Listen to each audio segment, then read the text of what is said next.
Part One of The Snow Queen by Hans Christian Andersen. Translated by H. B. Paul. The Snow Queen. Story the First.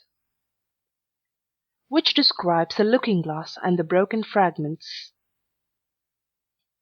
You must attend to the commencement of the story, for when we get to the end, we shall know more than we do now about a very wicked hobgoblin. He was one of the very worst, for he was a real demon. One day, when he was in a merry mood, he made a looking glass which had the power of making everything good or beautiful that was reflected in it almost shrink to nothing, while everything that was worthless and bad looked increased in size and worse than ever. The most lovely landscapes appeared like boiled spinach, and the people became hideous and looked as if they stood on their heads and had no bodies. Their countenances were so distorted that no one could recognize them, and even one freckle on their face appeared to spread over the whole of the nose and mouth. The demon said this was very amusing. When a good or pious thought passed through the mind of anyone, it was misrepresented in the glass. And then how the demon laughed at his cunning invention! All who went to the demon's school, for he kept a school, talked everywhere of the wonders they had seen, and declared that people could now, for the first time, see what the world and mankind were really like. They carried the glass about everywhere, till at last there was not a land nor a people who had not been looked at through this distorted mirror. They wanted even to fly with it up to heaven to see the angels, but the higher they flew the more slippery the glass became, and they could scarcely hold it, till at last it slipped from their hands, fell to the earth, and was broken into millions of pieces. But now the looking glass caused more unhappiness than ever, for some of the fragments were not so large as a grain of sand, and they flew about the world into every country. When one of these tiny atoms flew into a person's eye, it stuck there unknown to him, and from that moment he saw everything through a distorted medium, or could see only the worst side of what he looked at, for even the smallest fragment retained the same power which had belonged to the whole mirror. Some few persons even got a fragment of the looking glass in their hearts, and this was very terrible, for their hearts became cold like a lump of ice. A few of the pieces were so large that they could be used as window panes. It would have been a sad thing to look at our friends through them. Other pieces were made into spectacles. This was dreadful for those who wore them, for they could see nothing either rightly or justly. At all this the wicked demon laughed till his sides shook. It tickled him so to see the mischief he had done. There were still a number of these little fragments of glass floating about in the air, and now you shall hear what happened with one of them. Second story. A little boy and a little girl. In a large town, full of houses and people, there is not room for everybody to have even a little garden, therefore they are obliged to be satisfied with a few flowers in flower pots. In one of these large towns lived two poor children who had a garden something larger and better than a few flower pots. They were not brother and sister, but they loved each other almost as much as if they had been. Their parents lived opposite to each other in two garrets, where the roofs of neighboring houses projected towards each other, and the water pipe ran between them. In each house was a little window, so that anyone could step across the gutter from one window to the other. The parents of these children had each a large wooden box in which they cultivated kitchen herbs for their own use, and a little rose bush in each box, which grew splendidly. Now, after a while, the parents decided to place these two boxes across the water pipe, so that they reached from one window to the other, and looked like two banks of flowers.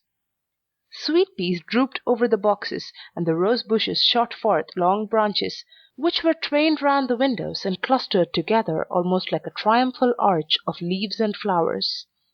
The boxes were very high, and the children knew they must not climb upon them without permission, but they were often, however, allowed to step out together and sit upon their little stools under the rose bushes, or play quietly. In winter all this pleasure came to an end, for the windows were sometimes quite frozen over. But then they would warm copper pennies on the stove, and hold the warm pennies against the frozen pane. There would be very soon a little round hole through which they could peep, and the soft bright eyes of the little boy and girl would beam through the hole at each window as they looked at each other. Their names were Kay and Gerda. In summer they could be together with one jump from the window, but in winter they had to go up and down the long staircase and out through the snow before they could meet. "See, there are the white bees swarming," said Kay's old grandmother one day when it was snowing. "Have they a queen bee?" asked the little boy, for he knew that the real bees had a queen. "To be sure they have," said the grandmother. "She is flying there where the swarm is thickest. She is the largest of them all, and never remains on the earth, but flies up to the dark clouds. Often at midnight she flies through the streets of the town, and looks in at the windows, then the ice freezes on the panes into wonderful shapes that look like flowers and castles." "Yes, I have seen them," said both the children, and they knew it must be true. "Can the Snow Queen come in here?" asked the little girl. "Only let her come," said the boy. "I'll set her on the stove, and then she'll melt." Then the grandmother smoothed his hair and told him some more tales. One evening, when little Kay was at home, half undressed, he climbed on a chair by the window and peeped out through the little hole. A few flakes of snow were falling, and one of them, rather larger than the rest, alighted on the edge of one of the flower boxes. This snowflake grew larger and larger, till at last it became the figure of a woman, dressed in garments of white gauze, which looked like millions of starry snowflakes linked together. She was fair and beautiful, but made of ice, shining and glittering ice. Still she was alive, and her eyes sparkled like bright stars, but there was neither peace nor rest in their glance. She nodded towards the window and waved her hand. The little boy was frightened, and sprang from the chair. At the same moment it seemed as if a large bird flew by the window. On the following day there was a clear frost, and very soon came the spring.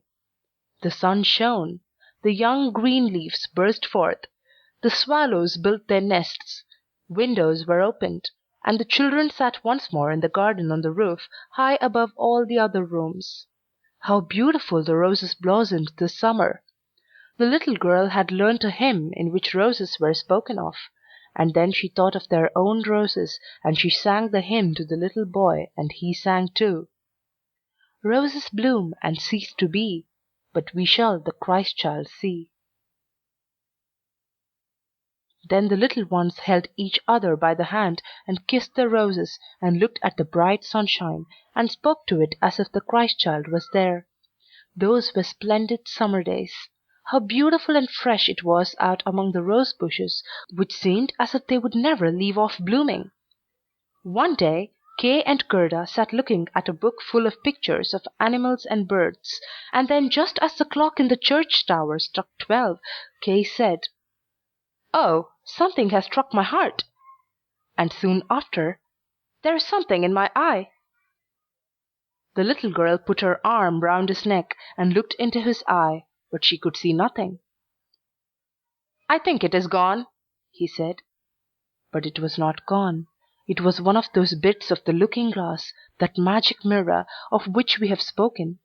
The ugly glass which made everything great and good appear small and ugly, while all that was wicked and bad became more visible, and every little fault could be plainly seen.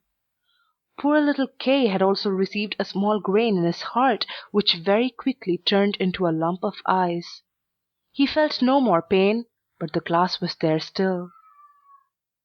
"Why do you cry?" said he at last. "It makes you look ugly.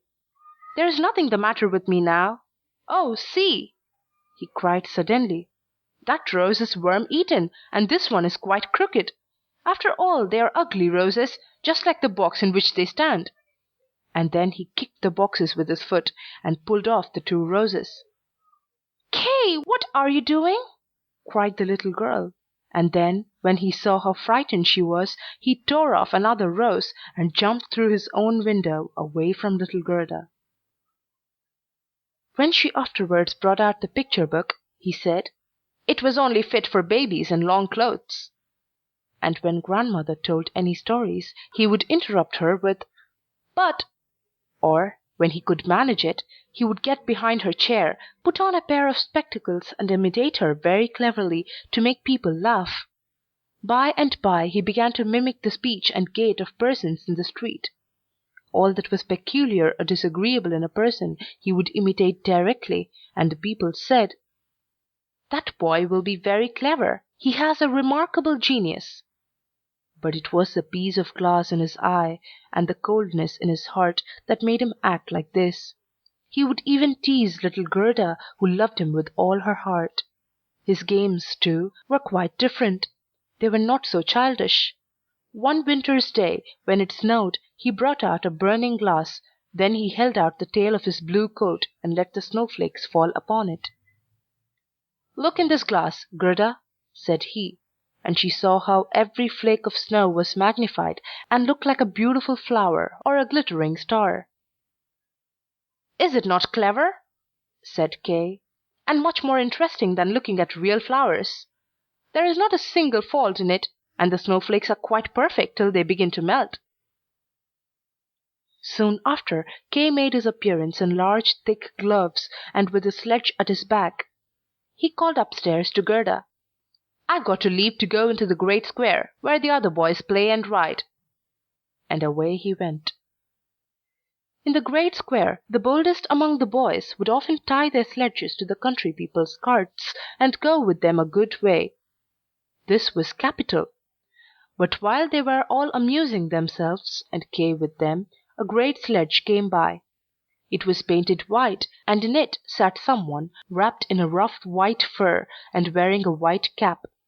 The sledge drove twice round the square, and Kay fastened his own little sledge to it, so that when it went away, he followed with it.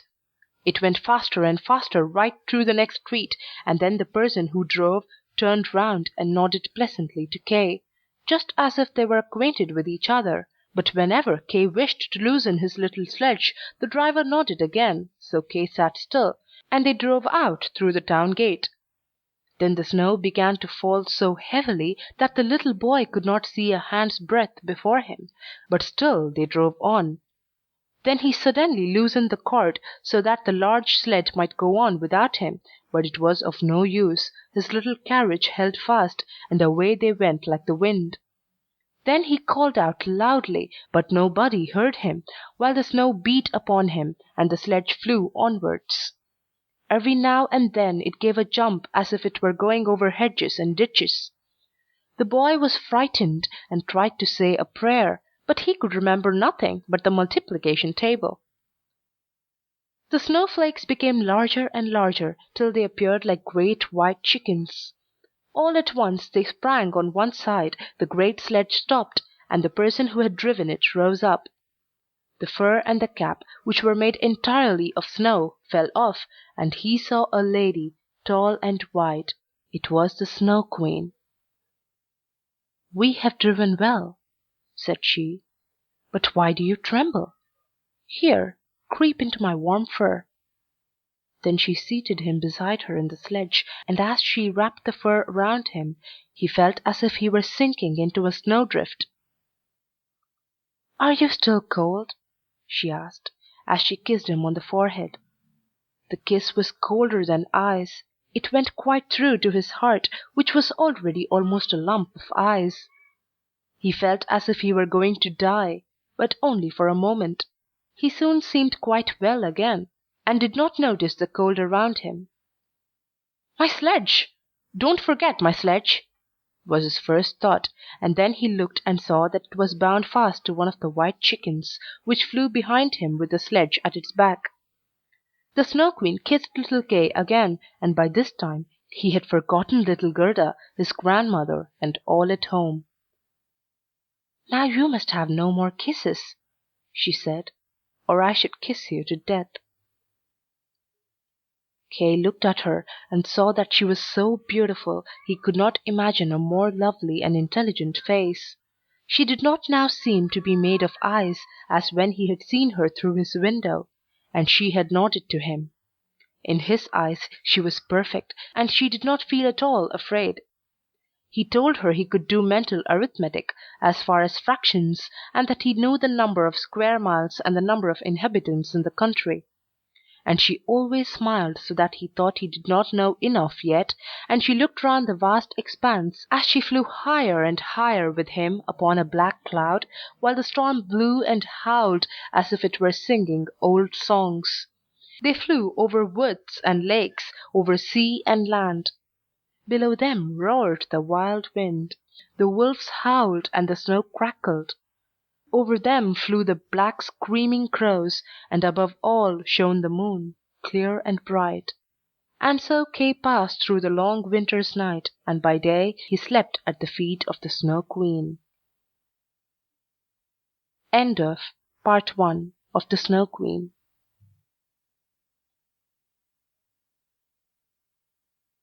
Part 2 of The Snow Queen by Hans Christian Andersen. Translated by H.B. Paul. The Snow Queen, Part 2. Third Story. The Flower Garden of the Woman Who Could Conjure. But how fared little Gerda during Kay's absence? What had become of him, no one knew, nor could any one give the slightest information, excepting the boys, who said that he had tied his sledge to another very large one, which had driven through the street and out at the town gate. Nobody knew where it went. Many tears were shed for him, and little Gerda wept bitterly for a long time. She said she knew he must be dead, that he was drowned in the river which flowed close by the school. Oh, indeed, those long winter days were very dreary. But at last spring came, with warm sunshine. "Kay is dead and gone," said little Gerda. "I don't believe it," said the sunshine. "He is dead and gone," she said to the sparrows. "We don't believe it," they replied, and at last little Gerda began to doubt it herself. "I will put on my red shoes," she said one morning, "those that Kay has never seen, and then I will go down to the river and ask for him." It was quite early when she kissed her old grandmother, who was still asleep. Then she put on her red shoes, and went quite alone out of the town gates toward the river. "Is it true that you have taken my little playmate away from me?" she said to the river. "I will give you my red shoes if you will give him back to me." And it seemed as if the waves nodded to her in a strange manner. Then she took off her red shoes, which she liked better than anything else, and threw them both into the river. But they fell near the bank, and the little waves carried them back to the land, just as if the river would not take from her what she loved best, because they could not give her back little Kay. But she thought the shoes had not been thrown out far enough. Then she crept into a boat that lay among the reeds, and threw the shoes again from the farther end of the boat into the water. But it was not fastened, and her movement sent it gliding away from the land. When she saw this she hastened to reach the end of the boat, but before she could so it was more than a yard from the bank, and drifting away faster than ever. Then little Gerda was very much frightened, and began to cry, but no one heard her except the sparrows, and they could not carry her to land. But they flew along by the shore, and sang, as if to comfort her, "Here we are! Here we are!" The boat floated with the stream. Little Gerda sat quite still, with only her stockings on her feet. The red shoes floated after her, but she could not reach them because the boat kept so much in advance. The banks on each side of the river were very pretty. There were beautiful flowers, old trees, sloping fields, in which cows and sheep were grazing, but not a man to be seen. "Perhaps the river will carry me to little Kay," thought Gerda, and then she became more cheerful, and raised her head, and looked at the beautiful green banks, and so the boat sailed on for hours. At length she came to a large cherry orchard, in which stood a small red house, with strange red and blue windows. It also had a thatched roof, and outside were two wooden soldiers, that presented arms to her as she sailed past. Gerda called out to them, for she thought they were alive, but of course they did not answer, and as the boat drifted nearer to the shore she saw what they really were. Then Gerda called still louder, and there came a very old woman out of the house, leaning on a crutch. She wore a large hat to shade her from the sun, and on it were painted all sorts of pretty flowers.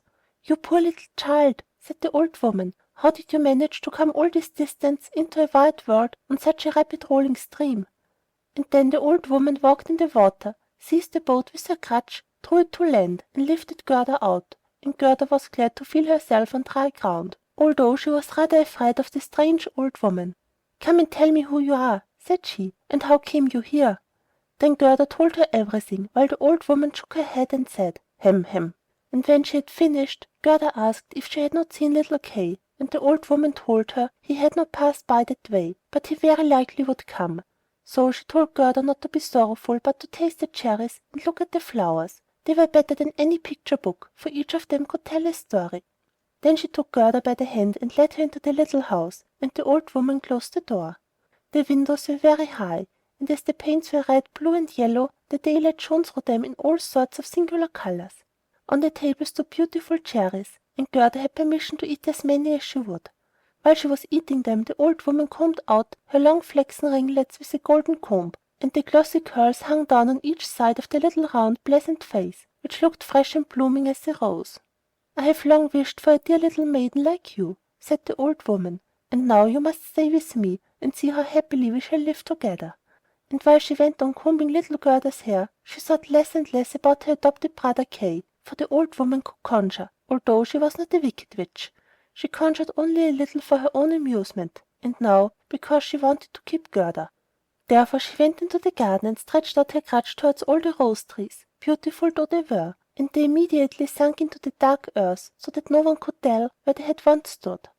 The old woman was afraid that if little Gerda saw roses, she would think of those at home, and then remember little Kay, and run away. Then she took Gerda into the flower garden. How fragrant and beautiful it was! Every flower that could be thought of for every season of the year was here in full bloom. No picture book could have more beautiful colors. Gerda jumped for joy, and played till the sun went down behind the tall cherry trees. Then she slept in an elegant bed with red silk pillows, embroidered with colored violets, and then she dreamed as pleasantly as a queen on her wedding day. The next day, and many days after, Gerda played with the flowers in the warm sunshine. She knew every flower, and yet, although there were so many of them, it seemed as if one were missing, but which it was she could not tell. One day, however, as she sat looking at the old woman's hat with the painted flowers on it, she saw that the prettiest of all of them was the rose. The old woman had forgotten to take it from her hat when she made all the roses sink into the earth. But it is difficult to keep the thoughts together in everything. One little mistake upsets all our arrangements. "What! Are there no roses here?" cried Gerda, and she ran out into the garden and examined all the beds, and searched and searched. There was not one to be found. Then she sat down and wept, and her tears fell just on the place where one of the rose trees had sunk down. The warm tears moistened the earth, and the rose tree sprouted up at once, as blooming as when it had sunk, and Gerda embraced it and kissed the roses, and thought of the beautiful roses at home, and with them of little Kay. "Oh, how I've been detained!" said the little maiden. "I wanted to seek for little Kay. Do you know where he is?" she asked the roses. "Do you think he is dead?" And the roses answered, "No, he is not dead. We have been in the ground where all the dead lie. But Kay is not there." "Thank you," said little Gerda, and then she went to the other flowers, and looked into their little cups, and asked, "Do you know where little Kay is?" But each flower, as it stood in the sunshine, dreamed only of its own little fairy tale of history. Not one knew anything of Kay. Gerda heard many stories from the flowers, as she asked them one after another about him. And what said the tiger lily? "Hark! Do you hear the drum? Turn, turn! There are only two notes, always. Turn, turn! Listen to the woman's song of mourning. Hear the cry of the priest. In her long red robe stands the Hindu widow by the funeral pile. The flames rise around her as she places herself on the dead body of her husband. But the Hindu woman is thinking of the living one in that circle, of him, her son, who lighted those flames. Those shining eyes trouble her heart more painfully than the flames, which will soon consume her body to ashes. Can the fire of the heart be extinguished by the flames of the funeral pile?" "I don't understand that at all," said little Gerda. "That is my story," said the tiger lily. "What says the convolvulus? Near yonder narrow road stands an old knight's castle. Thick ivy creeps over the old ruined walls, leaf over leaf, even to the balcony, in which stands a beautiful maiden. She bends over the balustrade and looks up the road. No rose on its stem is fresher than she. No apple blossom wafted by the wind floats more lightly than she moves. Her rich silk rustles as she bends over and exclaims, 'Will he not come?'" "Is it Kay you mean?" asked Gerda. "I am only speaking of a story of my dream," replied the flower. "What said the little snowdrop? 'Between two trees a rope is hanging. There is a piece of board upon it. It is a swing.' Two pretty little girls, in dresses white as snow, and with long green ribbons fluttering from their hats, are sitting upon it swinging. The brother, who is taller than they are, stands in the swing. He has one arm around the rope to steady himself. In one hand he holds a little bowl, in the other a clay pipe. He is blowing bubbles. As the swing goes on, the bubbles fly upward, reflecting the most beautiful varying colors. The last still hangs from the bowl of the pipe and sways in the wind. On goes the swing, and then a little black dog comes running up. He is almost as light as the bubble, and he raises himself on his hind legs and wants to be taken into the swing, but it does not stop, and the dog falls, and he barks and gets angry.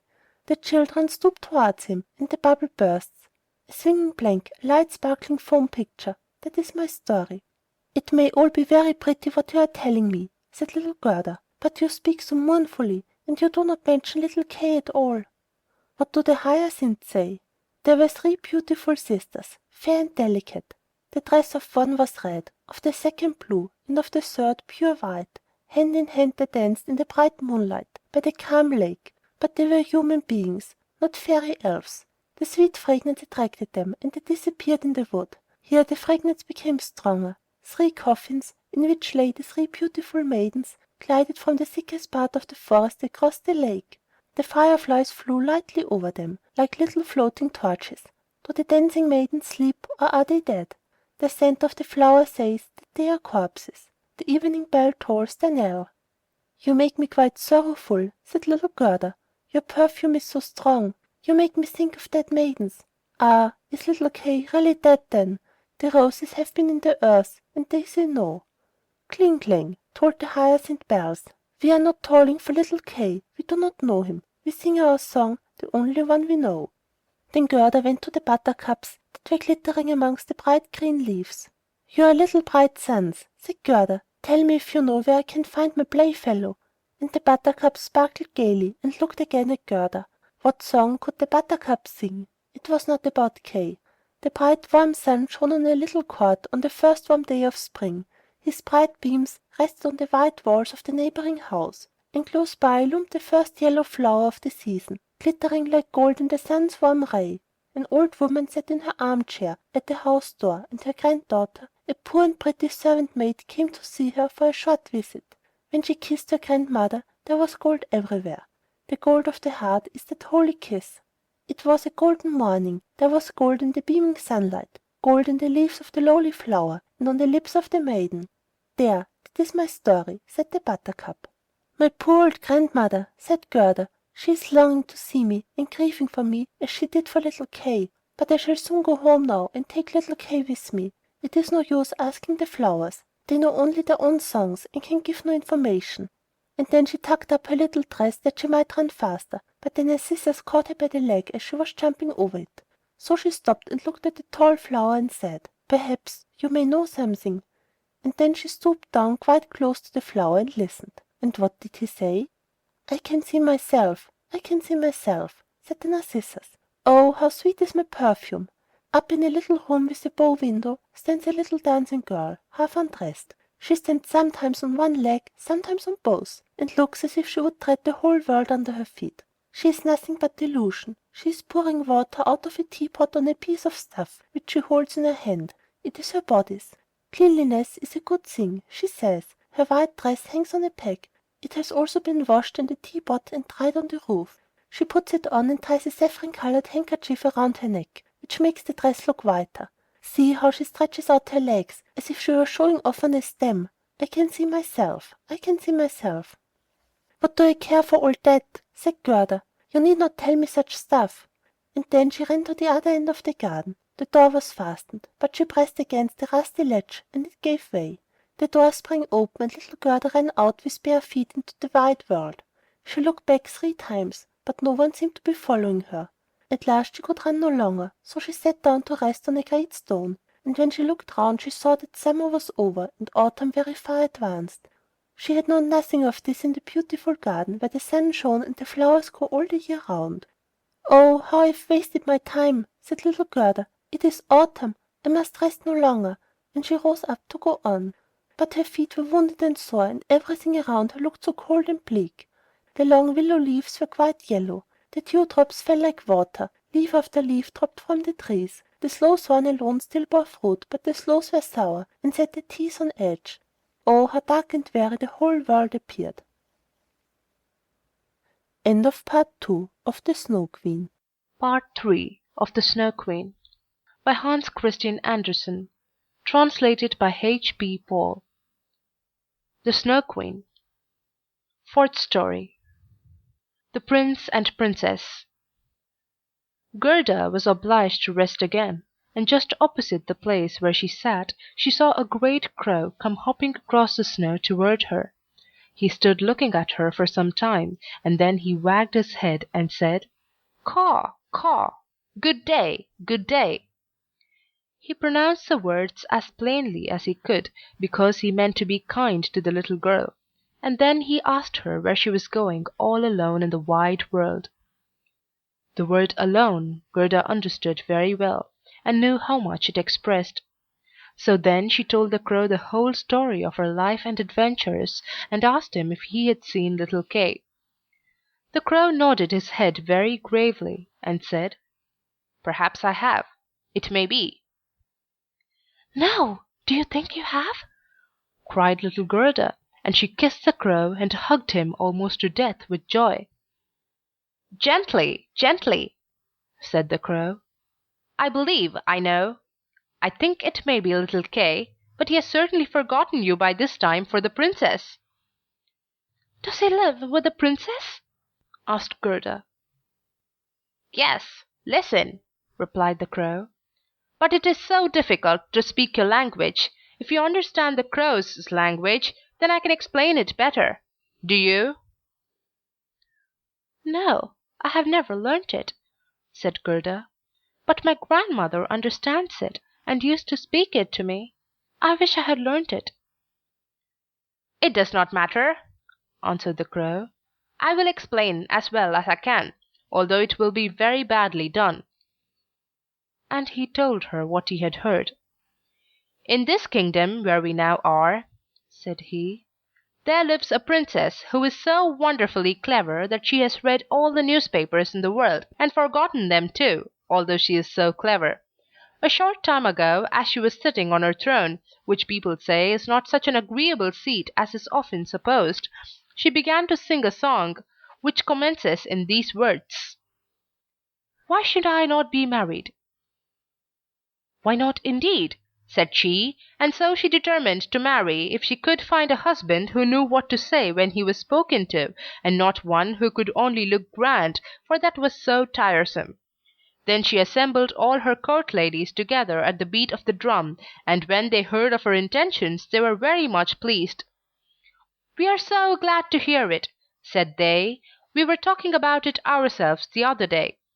You may believe that every word I tell you is true,' said the crow, 'for I have a tame sweetheart who goes freely about the palace, and she told me all this.'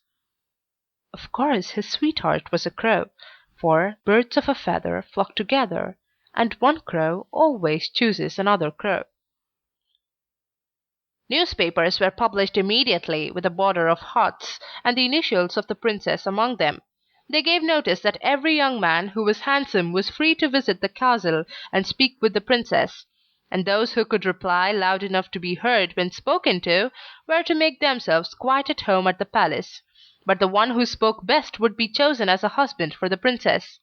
Yes, yes, you may believe me, it is all as true as I sit here," said the crow.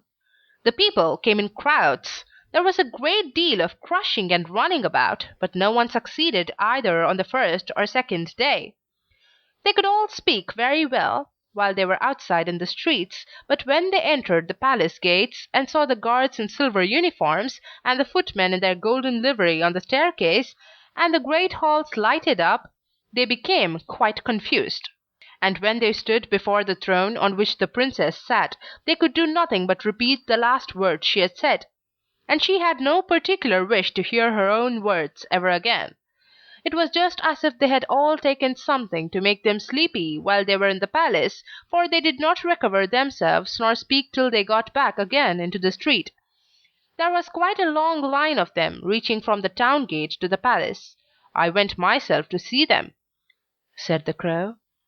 "They were hungry and thirsty, for in the palace they did not even get a glass of water.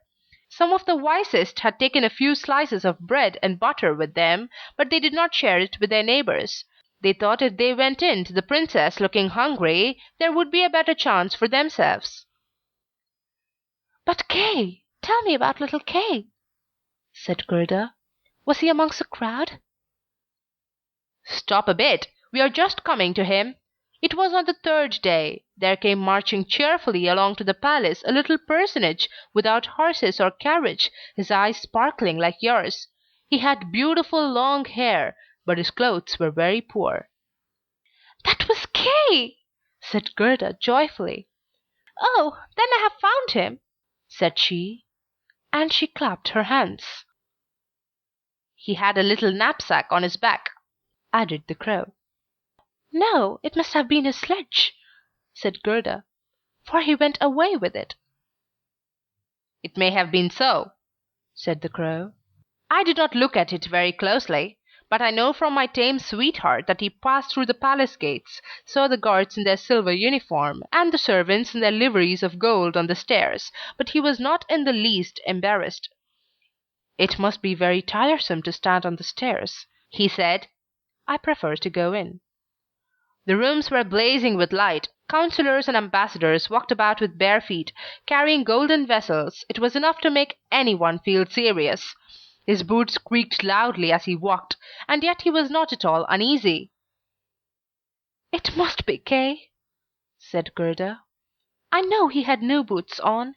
I have heard them creak in grandmother's room." "They really did creak," said the crow. Yet he went boldly up to the princess herself, who was sitting on a pearl as large as a spinning wheel, and all the ladies of the court were present with their maids, and all the cavaliers with their servants. And each of the maids had another maid to wait upon her, and the cavaliers' servants had their own servants, as well as a page each. They all stood in circles round the princess, and the nearer they stood to the door, the prouder they looked. The servants' pages, who always wore slippers, could hardly be looked at, they held themselves up so proudly by the door. "It must be quite awful," said little Gerda. "But did Kay win the princess?" "If I had not been a crow," said he, "I would have married her myself, though I am engaged. He spoke just as well as I do, when I speak the crow's language, so I heard from my tame sweetheart. He was quite free and agreeable, and said he had not come to woo the princess, but to hear her wisdom. And he was as pleased with her as she was with him." "Oh, certainly that was Kay," said Gerda. "He was so clever, he could work mental arithmetic and fractions. Oh, will you take me to the palace?" "It is very easy to ask that," replied the crow. "But how are we to manage it?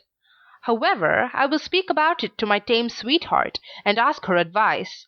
For I must tell you it will be very difficult to gain permission for a little girl like you to enter the palace." "Oh, yes, but I shall gain permission easily," said Gerda. "For when Kay hears that I am here, he will come out and fetch me in immediately." "Wait for me here, by the palings," said the crow, wagging his head as he flew away. It was late in the evening before the crow returned. "Caw, caw," he said. "She sends you greeting, and here is a little roll which she took from the kitchen for you. There is plenty of bread there, and she thinks you must be hungry. It is not possible for you to enter the palace by the front entrance. The guards in silver uniform and the servants in gold livery would not allow it. But do not cry, we will manage to get you in. My sweetheart knows a little back entrance that leads to the sleeping apartments, and she knows where to find the key." Then they went into the garden through the great avenue, where the leaves were falling one after another, and they could see the light in the palace being put out in the same manner. And the crow led little Gerda to the back door, which stood ajar. Oh, how little Gerda's heart beat with anxiety and longing! It was just as if she were going to do something wrong, and yet she only wanted to know where little Kay was. "It must be he," she thought, "with those clear eyes and that long hair." She could fancy she saw him smiling at her, as he used to at home, when they sat among the roses. He would certainly be glad to see her, and to hear what a long distance she had come for his sake, and to know how sorry they had been at home because he did not come back. Oh, what joy and yet fear she felt! They were now on the stairs, and in a small closet at the top a lamp was burning. In the middle of the floor stood the tame crow, turning her head from side to side, and gazing at Gerda, who curtsied as her grandmother had taught her to do. "My betrothed has spoken so very highly of you, my little lady," said the tame crow. "Your life history, vita, as it may be called, is very touching. If you will take the lamp, I will walk before you. We will go straight along this way. Then we shall meet no one." "It seems to me as if somebody were behind us," said Gerda, as something rushed by her like a shadow on the wall, and then horses with flying manes and thin legs, hunters, ladies, and gentlemen on horseback, glided by her like shadows on the wall. "They are only dreams," said the crow. "They are coming to fetch the thoughts of the great people out hunting." "All the better, for we shall be able to look at them in their beds more safely. I hope that when you rise to honor and favor you will show a grateful heart." "You may be quite sure of that," said the crow from the forest.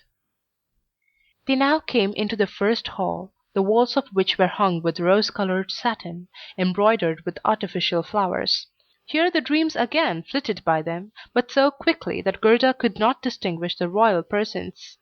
Each hall appeared more splendid than the last. It was enough to bewilder any one. At length they reached a bedroom.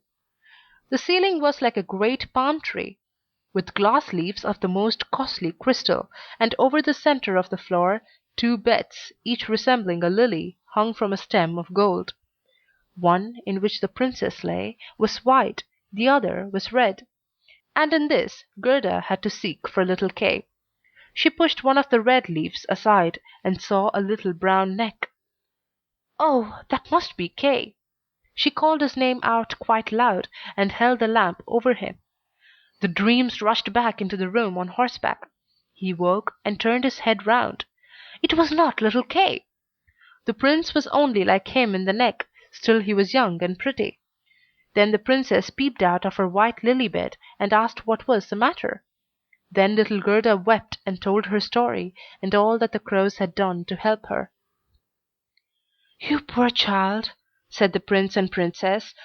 Then they praised the crows, and said they were not angry for what they had done, but that it must not happen again, and this time they should be rewarded. "Would you like to have your freedom?" asked the princess. "Or would you prefer to be raised to the position of court crows, with all that is left in the kitchen for yourselves?" Then both the crows bowed, and begged to have a fixed appointment, for they thought of their old age, and said it would be so comfortable to feel that they had provision for their old days, as they called it. And then the prince got out of his bed and gave it up to Gerda. He could do no more, and she lay down. She folded her little hands, and thought, "How good everyone is to me, men and animals too." Then she closed her eyes and fell into a sweet sleep. All the dreams came flying back again to her, and they looked like angels, and one of them drew a little sledge, on which sat Kay, and nodded to her. But all this was only a dream, and vanished as soon as she awoke. The following day she was dressed from head to foot in silk and velvet, and they invited her to stay at the palace for a few days, and enjoy herself. But she only begged for a pair of boots, and a little carriage, and a horse to draw it, so that she might go into the wide world to seek for Kay. And she obtained, not only boots, but also a muff, and she was neatly dressed.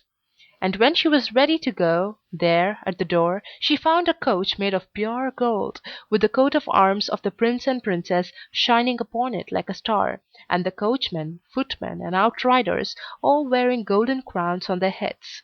The prince and princess themselves helped her into the coach, and wished her success. The forest crow, who was now married, accompanied her for the first 3 miles. He sat by Gerda's side, as he could not bear riding backwards. The tame crow stood in the doorway flapping her wings. She could not go with them, because she had been suffering from headache ever since the new appointment, no doubt from eating too much. The coach was well stored with sweet cakes, and under the seat were fruit and gingerbread nuts. "Farewell, farewell!" cried the prince and princess, and little Gerda wept, and the crow wept.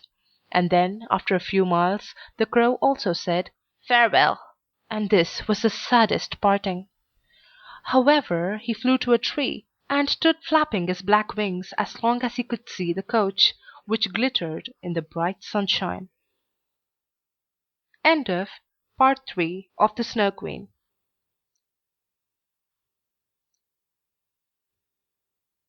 Part 4 of The Snow Queen by Hans Christian Andersen, translated by H.B. Paul. The Snow Queen. Fifth story. Little Robber Girl. The coach drove on through a thick forest where it lighted up the way like a torch, and dazzled the eyes of some robbers who could not let it pass them unmolested. "It is gold! It is gold!" cried they, rushing forward and seizing the horses. Then they struck the little jockeys, the coachman and the footman dead, and pulled little Gerda out of the carriage. "She is fat and pretty, and has been fed with the kernels of nuts," said the old robber woman, who had a long beard and eyebrows that hung over her eyes. "She's as good as a little lamb. How nice she will taste!" And as she said this, she drew forth a shining knife that glittered horribly. "Oh!" screamed the old woman at the same moment, for her own daughter had held her back and bitten her in the ear. She was a wild and naughty girl, and her mother called her an ugly thing, and had no time to kill Gerda. "She shall play with me," said the little robber girl. "She shall give me her muff and her pretty dress, and sleep with me in my bed." And then she bit her mother again, and made her spring in the air and jump about, and all the robbers laughed and said, "See how she is dancing with her young cub." "I will ride in the coach," said the little robber girl, and she would have her own way, for she was self-willed and obstinate. She and Gerda seated themselves in the coach and drove away over stumps and stones, into the depths of the forest.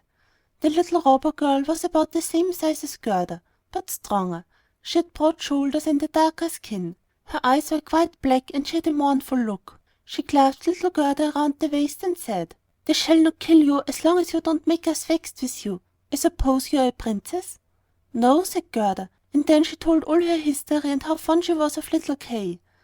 The robber girl looked earnestly at her, nodded her head slightly, and said, "They shan't kill you, even if I do get angry with you, for I will do it myself." Then she wiped Gerda's eyes and stuck her own hands in the beautiful muff, which was so soft and warm. The coach stopped in the courtyard of a robber's castle, the walls of which were cracked from top to bottom. Ravens and crows flew in and out of the holes and crevices, while great bulldogs, either of which looked as if it could swallow a man, were jumping about, but they were not allowed to bark. In the large smoky hall a bright fire was burning on the stone floor. There was no chimney, so the smoke went up to the ceiling and found a way out for itself. Soup was boiling in a large cauldron, and hares and rabbits were roasting on the spit. "You shall sleep with me and all my little animals tonight," said the robber girl, after they had had something to eat and drink. So she took Gerda to a corner of the hall where some straw and carpets were laid down. Above them, on laths and perches, were more than 100 pigeons, who all seemed to be asleep, although they moved slightly when the two girls came near them. "These all belong to me," said the robber girl, and she seized the nearest to her and held it by the feet, and shook it till it flapped its wings. "Kiss it," cried she, flapping it in Gerda's face. "There sit the wood pigeons," continued she, pointing to a number of less in the cage which had been fixed into the walls near of one of the openings. "Both rascals would fly away directly if they were not closely locked up. And here is my old sweetheart Bar," and she dragged out the reindeer by the horn. He wore a bright copper ring around his neck and was tied up. "We are obliged to hold him tight too, or else he would run away from us also. I tickle his neck every evening with my sharp knife, which frightens him very much." And then the robber girl drew a long knife from a chink in the wall and let it slide gently over the reindeer's neck. The poor animal began to kick, and the little robber girl laughed, and pulled Gerda down into bed with her. "Will you have that knife with you while you are asleep?" asked Gerda, looking at her in great fright. "I always sleep with the knife by me," said the robber girl. "No one knows what may happen. But now tell me again about little Kay, and why you went out into the world." Then Gerda repeated her story over again, while the wood pigeons in the cage over her cooed, and the other pigeons slept. The little robber girl put one arm across Gerda's neck, and held the knife in the other, and was soon fast asleep and snoring. But Gerda could not close her eyes at all. She knew not whether she was to live or die. The robbers sat around the fire, singing and drinking, and the old woman stumbled about. It was a terrible sight for a little girl to witness. Then the wood pigeons said, "Coo, coo, we have seen little Kay. A white foal carried his sledge, and he sat in the carriage of the Snow Queen, which drove through the wood while we were lying in our nest. She blew upon us, and all the young ones died excepting 2 of us. Coo! Coo!" "What are you saying up there?" cried Gerda. "Where was the Snow Queen going? Do you know anything about it?" "She was most likely travelling to Lapland, where there is always ice and snow. Ask the reindeer that is fastened up there with a rope." "Yes, there is always snow and ice," said the reindeer, "and it is a glorious place. You can leap and run about freely on the sparkling ice plains. The Snow Queen has a summer tent there, but her strong castle is at the North Pole on an island called Spitzbergen." "Oh, Kay, little Kay," sighed the girl. "Lie still," said the robber girl, "or I shall run my knife into your body." In the morning Gerda told her all that the wood pigeons had said, and the little robber girl looked quite serious and nodded her head and said, "That is all talk, that is all talk." "Do you know where Lapland is?" she asked the reindeer. "Who should know better than I do?" said the animal while his eyes sparkled. "I was born and brought up there and used to run about the snow-covered plains." "Now listen," said the robber girl. "All our men are gone away, only Mother is here, and here she will stay. But at noon she always drinks out of a great bottle, and afterward sleeps for a little while, and then I'll do something for you." Then she jumped out of bed and clasped her mother around the neck and pulled her by the beard, crying, "My own little nanny goat, good morning." Then her mother filliped her nose till it was quite red, yet she did it all for love. When the mother had drunk out of the bottle and was gone to sleep, the little robber maiden went to the reindeer and said, "I should like very much to tickle your neck a few times more with my knife, for it makes you look so funny, but never mind. I will untie your cord and set you free, so that you may run away to Lapland. But you must make good use of your legs and carry this little maiden to the castle of the Snow Queen, where her playfellow is. You have heard what she told me, for she spoke out loud enough, and you were listening." Then the reindeer jumped for joy, and the little robber girl lifted Gerda on his back, and had the forethought to tie her on, and even give her her own little cushion to sit on. "Here are your fur boots for you," she said, "for it will be very cold, but I must keep them off, it is so pretty. However, you shall not be frozen for the want of it. Here are my mother's large warm mittens. They will reach up to your elbows. Let me put them on. There, now your hands look just like my mother's." But Gerda wept for joy. "I don't like to see you fret," said the little robber girl. "You ought to look quite happy now. And here are 2 loaves and a ham, so that you need not starve." These were fastened on the reindeer, and then the little robber maiden opened the door, coaxed in all the great dogs, and then cut the string with which the reindeer was fastened, with her sharp knife, and said, "Now run, but mind you take good care of the little girl." And then Gerda stretched out her hand with the great mitten on it towards the little robber girl and said, "Farewell." And away flew the reindeer over stumps and stones, through the great forest, over marshes and plains, as quickly as he could. The wolves howled and the ravens screamed, while up in the sky quivered red lights like flames of fire. "There are my old northern lights," said the reindeer. "See how they flash!" And he ran on day and night, still faster and faster, but the loaves and the ham were all eaten by the time they reached Lapland. End of Part 4 of The Snow Queen. Part 5 of The Snow Queen by Hans Christian Andersen. Translated by H.B. Ball. The Snow Queen. 6th story. The Lapland Woman and the Finland Woman. They stopped at a little hut. It was very mean looking. The roof sloped nearly down to the ground, and the door was so low that the family had to creep in on their hands and knees when they went in and out. There was no one at home but an old Lapland woman who was cooking fish by the light of a train oil lamp. The reindeer told her all about Gerda's story, after having first told his own, which seemed to him the most important, but Gerda was so pinched with the cold that she could not speak. "Oh, you poor things," said the Lapland woman, "you have a long way to go yet. You must travel more than 100 miles farther, to Finland. The Snow Queen lives there now, and she burns Bengal lights every evening. I will write a few words on a dried stockfish, for I have no paper, and you can take it from me to the Finland woman who lives there. She can give you better information than I can." So when Gerda was warmed and had taken something to eat and drink, the woman wrote a few words on the dried fish and told Gerda to take great care of it. Then she tied her again on the reindeer, and he set off at full speed. Flash, flash went the beautiful blue northern lights in the air the whole night long. and at length they reached Finland, and knocked at the chimney of the Finland woman's hut, for it had no door above the ground. They crept in, but it was so terribly hot inside that that woman wore scarcely any clothes. She was small and very dirty looking. She loosened little Gerda's dress and took off the fur boots and the mittens, or Gerda would have been unable to bear the heat. And then she placed a piece of ice on the reindeer's head and read what was written on the dried fish. After she had read it 3 times, she knew it by heart, so she popped the fish into the soup saucepan, as she knew it was good to eat, and she never wasted anything. The reindeer told his own story first, and then little Gerda's, and the Finlander twinkled with her clever eyes, but she said nothing. "You are so clever," said the reindeer. "I know you can tie all the winds of the world with a piece of twine. If a sailor unties one knot, he has a fair wind. When he unties a second, it blows hard, but if the third and fourth are loosened, then comes a storm, which will root up whole forests. Cannot you give this little maiden something which will make her as strong as 12 men to overcome the Snow Queen?"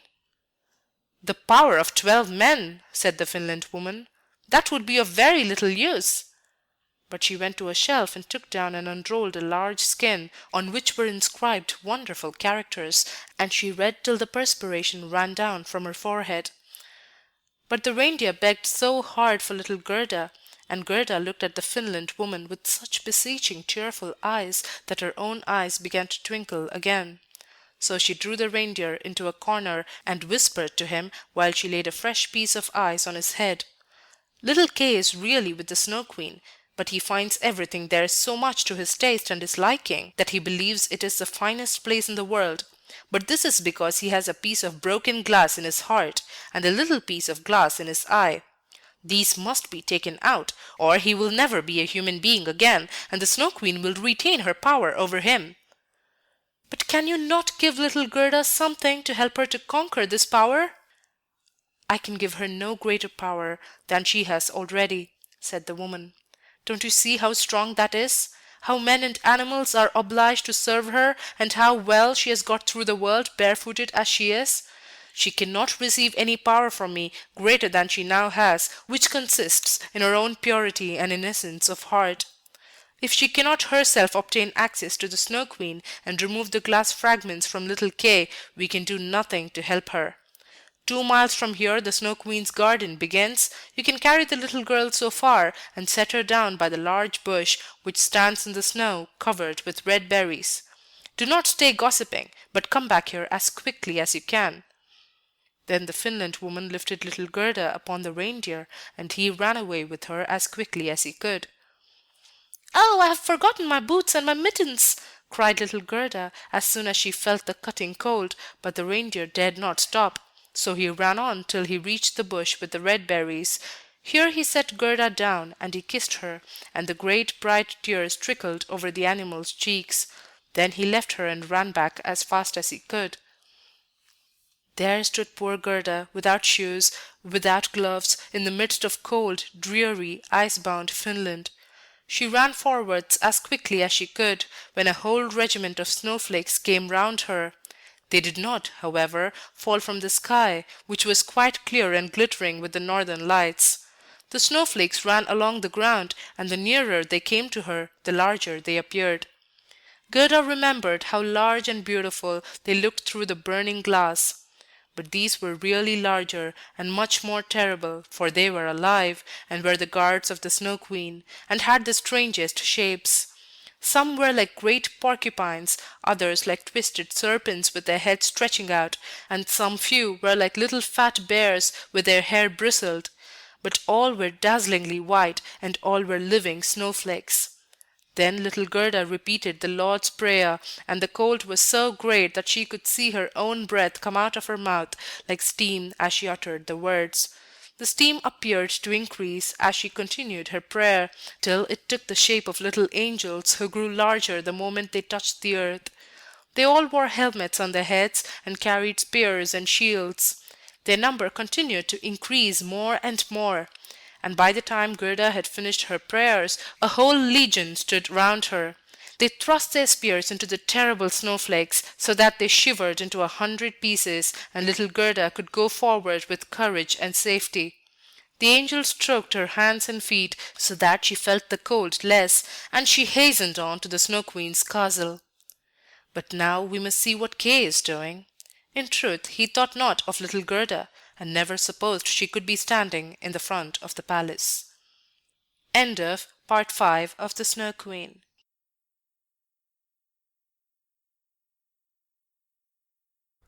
Part 6 of The Snow Queen by Hans Christian Andersen, translated by H.B. Paul. The Snow Queen. Seventh story. Of the Palace of the Snow Queen, and what happened there at last. The walls of the palace were formed of drifted snow, and the windows and doors of the cutting winds. There were more than 100 rooms in it, all as if they had been formed with snow blown together. The largest of them extended for several miles. They were all lighted up by the vivid light of the aurora, and they were so large and empty, so icy cold and glittering. There were no amusements here, not even a little bear's ball, when the storm might have been the music, and the bears could have danced on their hind legs and shown their good manners. There were no pleasant games of snapdragon or touch, or even a gossip over the tea table for the young lady foxes. Empty, vast, and cold were the halls of the Snow Queen. The flickering flame of the northern lights could be plainly seen, whether they rose high or low in the heavens, from every part of the castle. In the midst of this empty, endless hall of snow was a frozen lake, broken on its surface into 1,000 forms. Each piece resembled another, from being in itself perfect as a work of art, and in the center of this lake sat the Snow Queen when she was at home. She called the lake the Mirror of Reason, and said it was the best, and indeed the only one in the world. Little Kay was quite blue with cold, indeed almost black, but he did not feel it, for the Snow Queen had kissed away the icy shiverings, and his heart was already a lump of ice. He dragged some sharp, flat pieces of ice to and fro, and placed them together in all kinds of positions, as if he wished to make something out of them, just as we try to form various figures with little tablets of wood, which we call a Chinese puzzle. Kay's fingers were very artistic. It was the icy game of reason at which he played, and in his eyes the figures were very remarkable, and of the highest importance. This opinion was owing to the piece of glass still sticking in his eye. He composed many complete figures, forming different words, but there was one word he could never manage to form, although he wished it very much. It was the word eternity.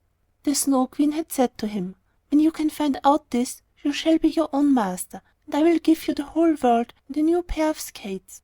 But he could not accomplish it.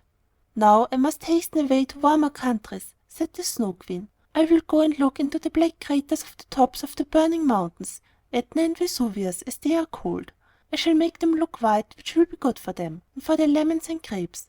And away flew the Snow Queen, leaving little Kay quite alone in the great hall, which was many miles in length.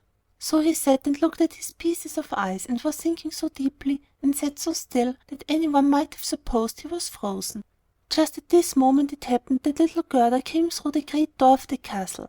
Cutting winds were raging around her, but she offered up a prayer, and the winds sank down as if they were going to sleep, and she went on till she came to the large empty hall, and caught sight of Kay. She knew him directly. She flew to him and threw her arms around his neck, and held him fast while she exclaimed, "Kay, dear little Kay, I've found you at last." But he sat quite still, stiff and cold. Then little Gerda wept hot tears, which fell on his breast and penetrated into his heart, and sound the lump of ice, and washed away the little pieces of glass which had stuck there. And he looked at her, and she sang, "Roses bloom and cease to be, but we shall the Christ shall see." Then Kay burst into tears, and he wept so that a splinter of glass swam out of his eye. Then he recognized Gerda and said joyfully, "Gerda, dear little Gerda, where have you been all this time, and where have I been?" And he looked all around him and said, "How cold it is, and how very large and empty it looks." And he clung to Gerda, and she laughed and wept for joy. It was so pleasing to see them that the pieces of ice even danced about, and when they were tired went to lie down, they formed themselves into the letters of the word which the Snow Queen had said he must find out before he could be his own master, and have the whole world and a pair of new skates. Then Gerda kissed his cheeks, and they became blooming. And she kissed his eyes, and they shone like her own. She kissed his hands and feet, and then he became quite healthy and cheerful. The Snow Queen might come home now when she pleased, for there stood his certainty of freedom in the word she wanted, written in shining letters of ice. Then they took each other by the hand and went forth from the great palace of ice. They spoke of the grandmother and of the roses on the roof, and as they went on the winds were at rest and the sun burst forth. When they arrived at the bush with the red berries, there stood the reindeer waiting for them, and he had brought another young reindeer with him, whose udders were full, and the children drank her warm milk and kissed her on the mouth. Then they carried Kay and Gerda first to the Finland woman, where they warmed themselves thoroughly in her hot room, and she gave them directions about their home journey.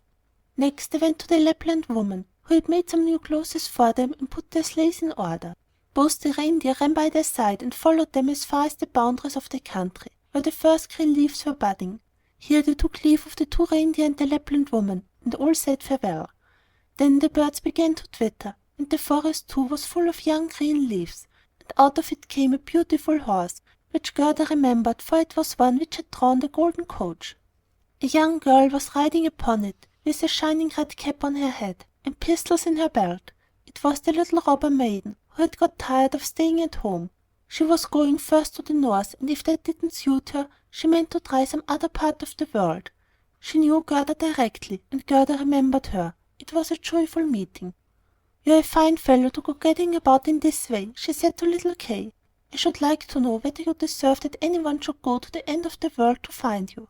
But Gerda patted her cheeks, and asked after the prince and princess. "They are gone to foreign countries," said the robber girl. "And the crow?" asked Gerda. "Oh, the crow is dead," she replied. "His tame sweetheart is now a widow, and wears a bit of black worsted around her leg. She mourns very pitifully, but it is all stuff. But now tell me how you managed to get him back." Then Gerda and Kay told her all about it. "Snip, snap, snare, it is all right at last," said the robber girl. Then she took both their hands, and promised if she ever should pass through the town, she would call and pay them a visit. And then she rode away into the wide world. But Gerda and Kay went hand in hand towards home, and as they advanced, spring appeared more lovely with its beautiful flowers. Very soon they recognized the large town where they lived, and the tall steeples of the churches in which the sweet bells were ringing in merry peal as they entered it, and found their way to their grandmother's door. They went upstairs into the little room, where all looked just as it used to do. The old clock was going tick-tick, and the hands pointing to the time of the day. But as they passed through the door into the room, they perceived that they were both grown up and become a man and woman. The roses out on the roof were in full bloom and peeped in at the window, and there stood the little chairs on which they had sat when children, and Gerda and Kay seated themselves each on their own chair, and held each other by the hand, while the cold, empty grandeur of the Snow Queen's palace vanished from their memories like a painful dream. The grandmother sat in God's bright sunshine and read aloud from the Bible. "Except ye become as little children, ye shall in no wise enter into the kingdom of God." And Kay and Gerda looked into each other's eyes, and all at once understood the words of the old song: "Roses bloom and cease to be, but we shall the Christ shall see." And they both sat there, grown up, yet children at heart, and it was summer, warm, beautiful summer.